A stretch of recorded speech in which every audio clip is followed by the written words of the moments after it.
Hello class 10th. Today we are going to start with chapter 3, the Prime Minister, Council of Ministers and the Cabinet. So today's topic is the Prime Minister, Council of Ministers and the Cabinet. We will discuss the following points. So the objectives of today's topic are appointment, composition, individual responsibility, term of office. Now let's discuss some key terms. First, a vote of no confidence. It means it is a statement or vote about whether a person in a position of responsibility is no longer deemed fit to hold that position. Number 2, adjournment motion. It is the procedure for adjournment of the business of the House for the purpose of discussing a matter of urgent public importance. Number 3, government bill. A bill can be introduced either by a minister or by a private member. Number 4, cut in the budget means reduction in the cost. In the last chapter, we have already discussed about the President and Vice President of India. Prime Minister is a part of Union Executive and Union Executive is mentioned in the Part 5, Articles 52 to 78. Prime Minister of India is the real executive and President is the nominal executive. All the powers of the executive are vested under the President, but President cannot use it directly. The power to use the executive powers actually lies in the hands of Prime Minister. So, the constitutional executive head of the country is Prime Minister. The Prime Minister, Council of Ministers and the Cabinet. Article 74 of the Constitution of India lays down that there shall be a Council of Ministers with a Prime Minister at its head to aid and advise the President, who shall in the exercise of his functions act in accordance with such advice. This italicized portion has been added through the 39th Amendment.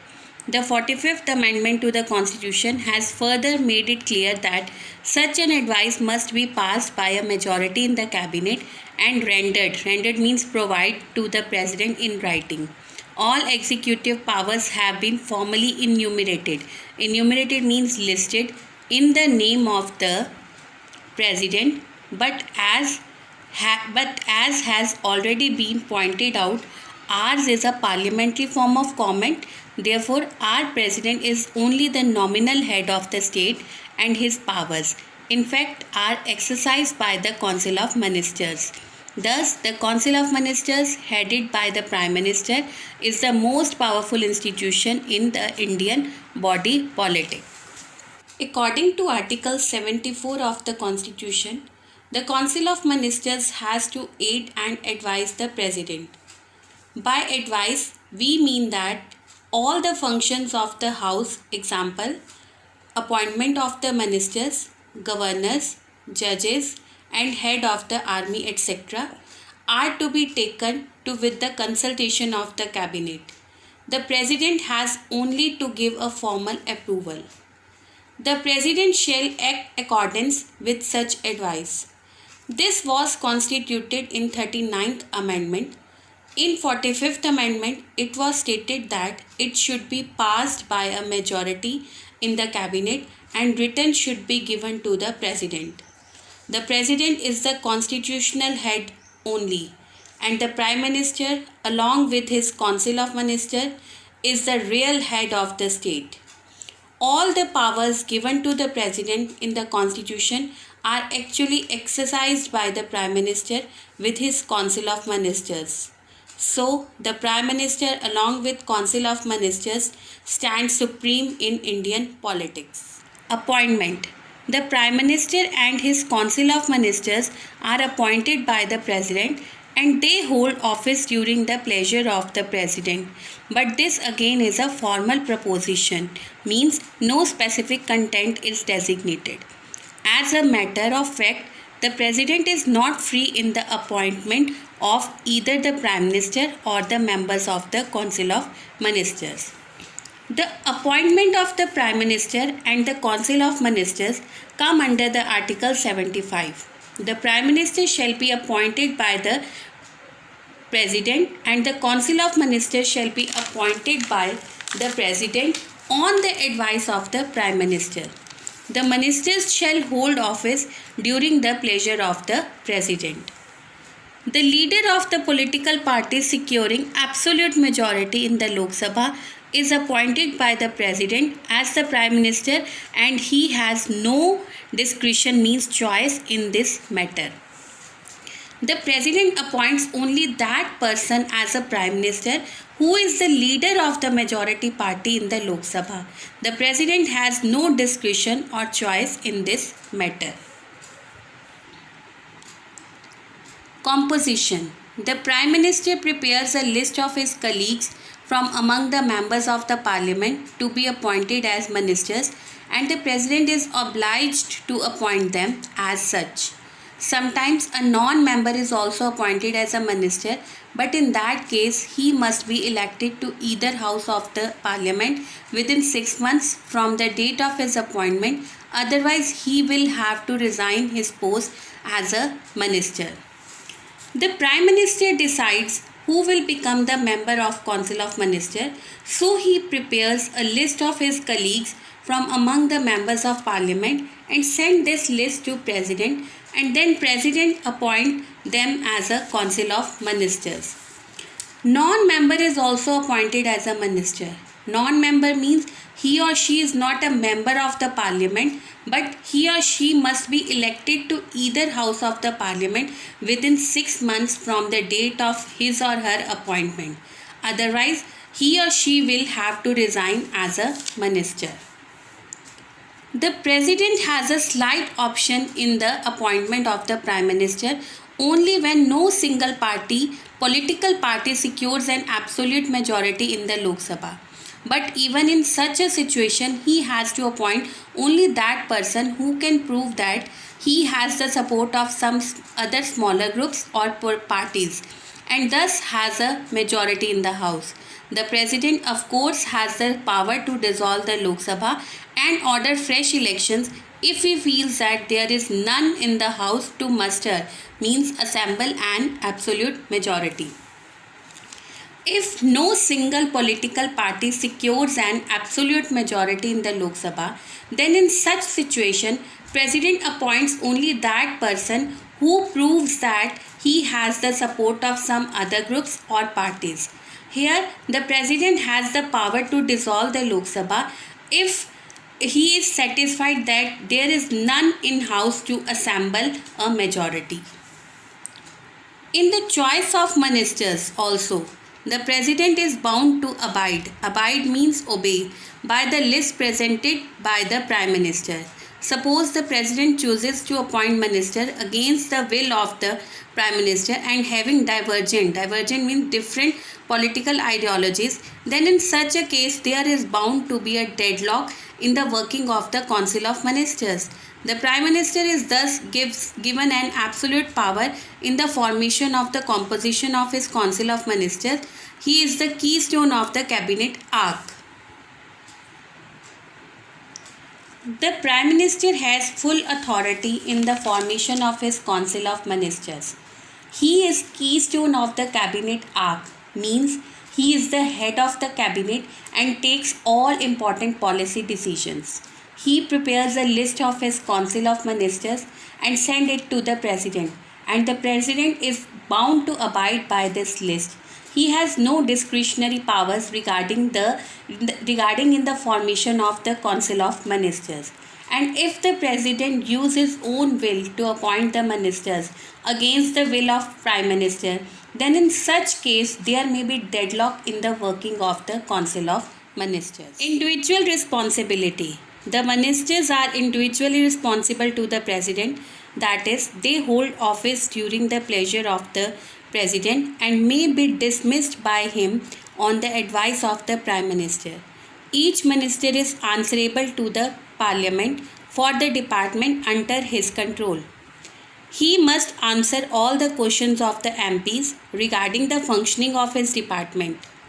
Each minister is responsible for the personal lapses, breach of secrecy, and departure from official policy by him or his department.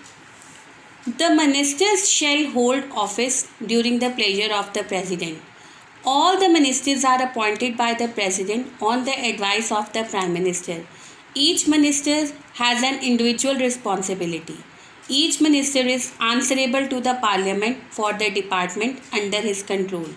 The Prime Minister can call for the resignation of any ministers at any time. In case the minister refuses, the Prime Minister may advise the President to dismiss the minister. Losing the confidence of the Prime Minister leads to dismissal by the President. Now the fact file. On April 17, 1999, the Prime Minister Shri Atal Bihari Vajpayee submitted his resignation. On April 21, the President invited the Congress President Srimati Sonia Gandhi to try to form a government. On April 25, Mrs. Gandhi expressed her inability to form a government at the centre. In this situation, President K.R. Narayanan dissolved the 12th Lok Sabha and ordered fresh elections in the country. After the general elections in 1998, 12th Lok Sabha did not provide the country with a stable government. Atal Bihari Vajpayee became Prime Minister of India, but the government lasted for 13 months due to not getting the absolute majority. After his resignation, then the President K.R. Narayanan asked Sonia Gandhi, the leader of the opposition in the Lok Sabha, to form a government, but she expressed her inability. So in this situation, President K.R. Narayanan dissolved the 12th Lok Sabha and ordered fresh elections in the country. Now here is a list of Prime Ministers of India.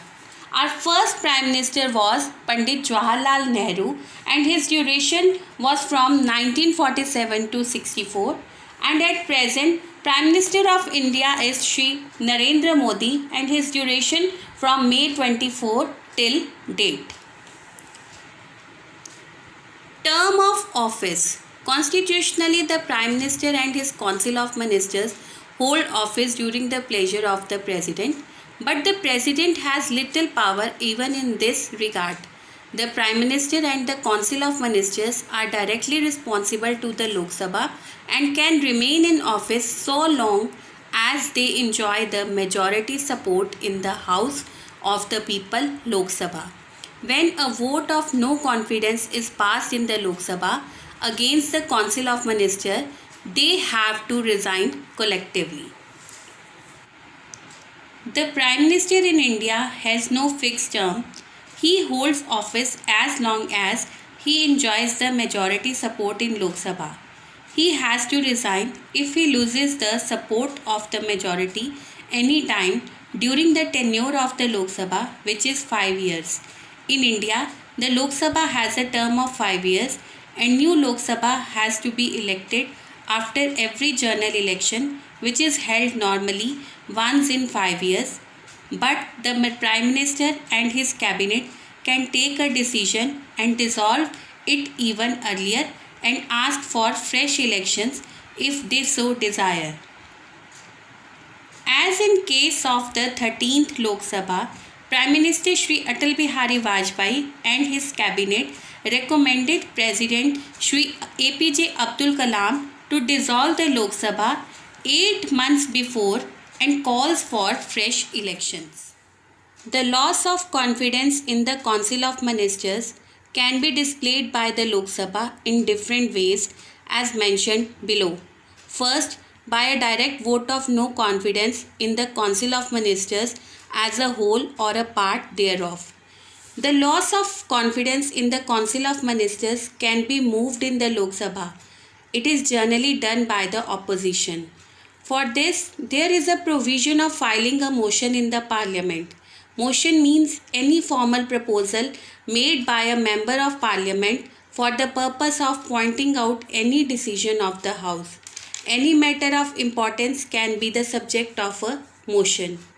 To pass a no confidence motion, firstly the Speaker's permission is required and the motion has to be supported by at least 50 MPs. Sometimes the Speaker can refuse to admit the motion too. Number 2, by passing an adjournment motion to discuss an immediate matter of national concern. Adjournment motion is the procedure for adjournment of the business of the House for the purpose of discussing a definite matter of urgent public importance with the consent of the Speaker. Example, due to any major accident or any mishappening. By rejecting a government bill. If any government bill proposed by the members of the ruling party fails to pass, it means that the government is not in majority. So it would automatically bring no confidence motion in the House. Number 4, by passing an amendment to a bill against the wishes of the government. If the parliament is able to make any changes in the bill against the wishes of the government, it means that the government has lost the required majority 50% or 271 seats to form the government. Number 5, by voting a cut in the budget. If the parliament reduces the annual budget by passing cut motion, a proposal by which the parliament does not approve budget or any money bill brought by the government, then it means that the government is not having majority to form the government. Number 6, by reducing the salaries of the ministers in the face of their opposition. The salaries of MPs are drawn from Consolidated Fund of India. Generally, it cannot be reduced in normal time. It can be reduced only during national emergency or financial emergency. Example, due to COVID-19, the country is going through financial emergency. But if the salaries and allowances are reduced against the wishes of the government, it implies lack of majority in the government. Number 7, by passing a bill sponsored by the opposition but opposed by the government. The Indian Constitution has provided the opposition party also bring any bill in the House, private bill. But such type of bill are normally not passed since they don't form an agenda of the government. Due to party politics in India, ruling party does not approve the private bill. But if it is passed, then the ruling party has to face no confidence motion. Thank you.